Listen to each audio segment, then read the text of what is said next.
Ngiye kubereka iterambere rigiye kugerwaho vuba aha ngaha. Hari iterambere bari gupanga gukora mu Bushinwa, kandi uzasanga ari iterambere risa nkaho ritangaje. Uko bimeze, ndashaka ka video gatoya nimba biri bushoboke, ariko ndashaka ka video gatoya.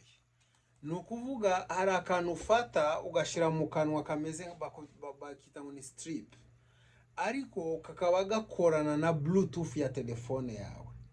Ni ukuvuga ushyira ku rurimi, ugafungura kagafata ku rurimi, kagahita kugahagarika uburyohe bwose wenda bw'ibintu uri burye. Uko babikora rero, iyo ugashizeho cyangwa uko bazabikora, iyo ugashizeho kuko uragakonekita na bluetooth ya telefone yawe, wamara kubishyiraho ukareba noneho kuri telefone ibyo ushaka, uburyohe ushaka uko buba bumeze.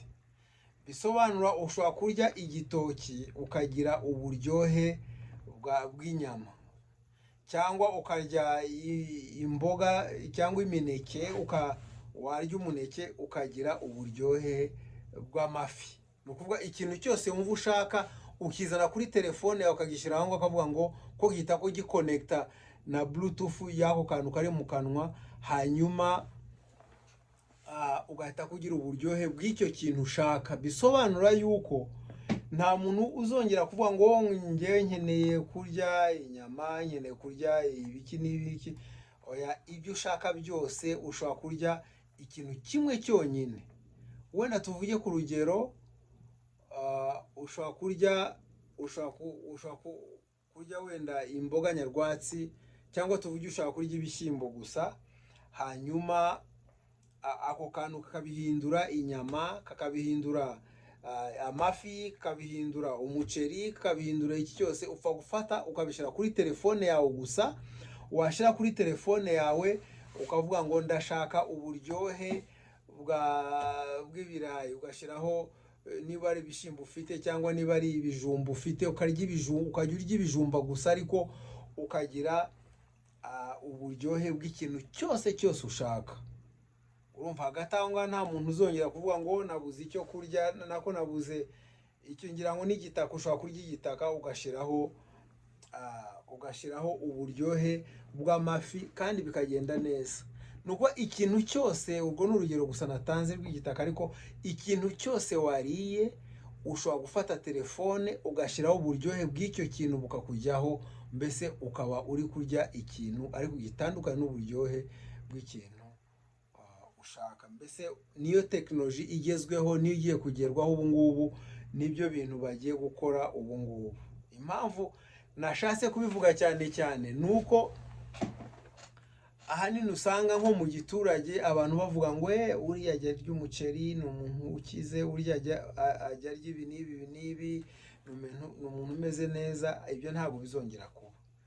Impamvu bitazongera kuba, nimba uri umuhinzi w'ibigori, uzajya uhinga ibigori byonyine, ujye ubirya, uhindure gusa uburyohe bw'inyama, bw'ibishyimbo, icyo ushaka cyose. Za hamburger, za pizza, za fast food zose, ushobora kuba uri kurya ikintu kimwe cyonyine, ikijumba, ariko ukaba ukumva ko uri kurya ibintu, wenda uri kurya inyama, ikintu cyose ushaka mbese. Ikindi kandi baravuga ngo ako kantu washyize mu kanwa, uramutse ugashyizeho iryinyo ukakaruma, ugakanja cyangwa ukakaruma, iyo bigenze gutyo, ubwo rero ngo uburyohe bwose buraza, bwose bukaza mu kanwa kawe. Urumva biba ari ikibazo.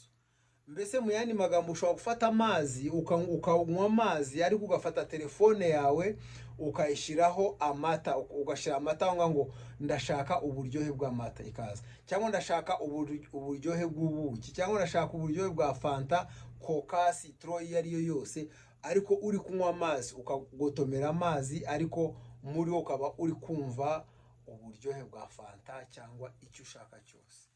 Urumva iryo terambere riri mu nzira riri kuza, riraza kabisa vuba aha ngaha. nashatse kubabwira kugira ngo mumenye uko bimeze. Murakoze cyane, reka turebe niyo twabashiraho aka video kugira ngo mushobe kuryoherwa n'iryo terambere riri mu nzira. Sawa, bye.